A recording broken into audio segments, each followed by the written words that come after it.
Un trafic pas comme les autres qui va être jugé à partir d'aujourd'hui devant le tribunal correctionnel de Paris. Pas comme les autres, mais très très lucratif, on va le voir. Mi-drogue, mi-médicament, on parle du Subutex, c'est l'enquête du 8h.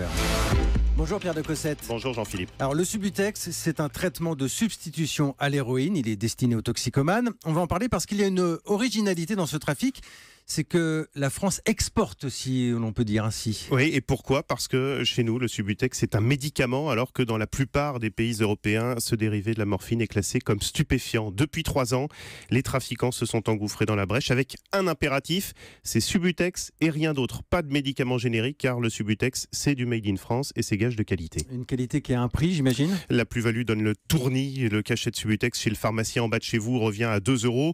En Finlande, où c'est interdit, on atteint 100 € sous le manteau, voire en prison, 300 à 400 € le cachet. Attendez Pierre, j'ai bien entendu, 2 € en France et 100 voire 400 € à la revente, c'est ça ? Oui. Comment ils font les trafiquants pour se procurer le Subutex ? Alors ça commence par des patients qui n'ont pas du tout besoin de Subutex et qui débarquent chez un médecin complaisant, voire complice.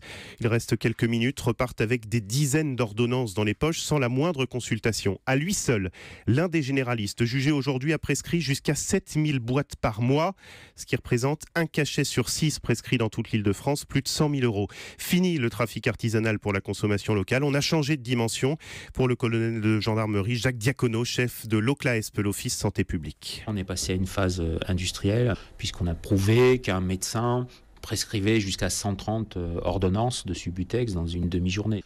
On a pu aussi estimer que certaines pharmacies faisaient plus de 25% de leur chiffre d'affaires sur la seule vente de Subutex, ce qui est tout à fait aussi anormal par rapport à une officine classique. Parce qu'il y a aussi les pharmaciens qui ferment les yeux sur des ordonnances mal rédigées avec des doses parfois supérieures à la posologie maximale.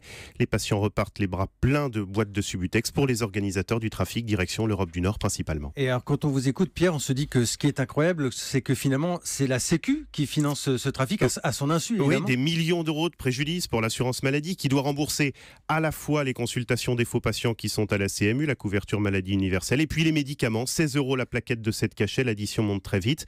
Quand les malfaiteurs profitent d'une justice plus clémente avec le trafic de médicaments qu'avec celui de stupes, c'est 7 ans maximum pour les médicaments et jusqu'à 30 ans pour la drogue. L'enquête du 8h signée ce matin Pierre de Cossette.